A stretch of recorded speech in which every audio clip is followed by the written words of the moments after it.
యాక్చువల్‌గా సినిమాలంటే నాకు కొంచెం చాలా పరిచయం తక్కువ, చూడడం తక్కువ. ఈ మధ్య కాలంలో సినిమా ఈవెంట్‌లలో పాల్గొనడం అంటే ఇదే మొదటిసారి.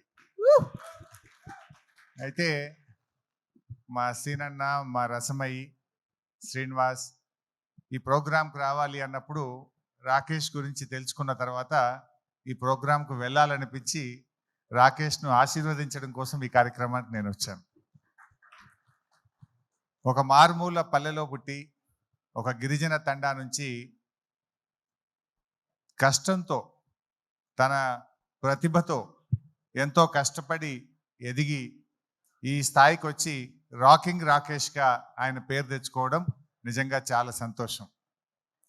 జబర్దస్త్ షోల ద్వారా తెలుగు ప్రజలందరికీ కూడా పరిచయమై చాలా జబర్దస్త్గా రాకేష్ ఎదిగాడు.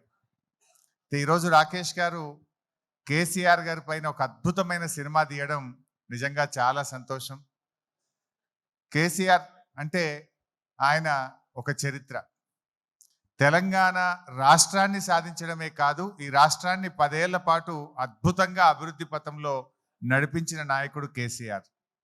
ఇప్పుడే హైదరాబాద్ మీద ఒక పాట పాడారు చరణ్ గారు, సాకేత్ గారు, చాలా చక్కగా పాడారు. I congratulate them.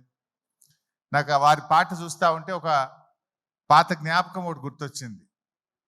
రజనీకాంత్ గారు ఒకసారి హైదరాబాద్కి వచ్చినప్పుడు 22 సంవత్సరాల తర్వాత నేను హైదరాబాద్కి వచ్చాను, నేను హైదరాబాద్లో ఉన్నానా న్యూయార్క్లో ఉన్నానా అన్నాడు.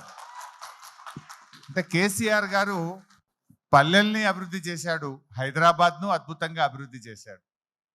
అభివృద్ధి అనేది మనం చూసే భౌతికమైన అభివృద్ధి కాదు, ఆయన సామాజికంగా సంస్కృతి పరంగా ఈ రాష్ట్రాన్ని అన్ని రంగాల్లో కూడా అద్భుతంగా అభివృద్ధి పథంలో నడిపించి ఒక దిశను ఈ రాష్ట్రానికి, కొత్తగా ఏర్పడ్డ రాష్ట్రానికి చూపిన నాయకుడు కేసీఆర్. నిజంగా ఈరోజు దేశానికి దిక్సూచిగా తెలంగాణ నిలబడ్డదంటే అది కేసీఆర్ గారు చేసిన కృషి. అయితే వారి కృషిని, వారి పోరాటాన్ని ప్రజలకు చూపించే ఒక గొప్ప ప్రయత్నం రాకేష్ చేసినారు.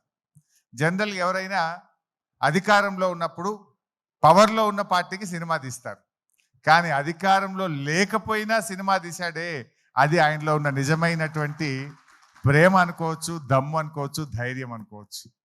బట్ తప్పకుండా రాజకీయాలు వేరు, కేసీఆర్ ఇస్ సంథింగ్ డిఫరెంట్.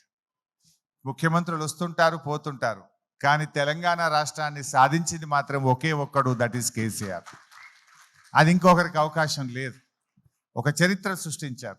అటువంటి కేసీఆర్ గారి గురించి చక్కగా ఒక మంచి సినిమా తీశారు, చాలా సంతోషం. మరి తెలంగాణ సోయిగల్లోళ్ళు, తెలంగాణ అభిమానులు, కేసీఆర్ అభిమానులు అందరూ కూడా ఈ సినిమాను చూడాలని, రాకేష్ను దీవించాలని చెప్పి నేను మనస్ఫూర్తిగా కోరుకుంటూ I wish you all the best.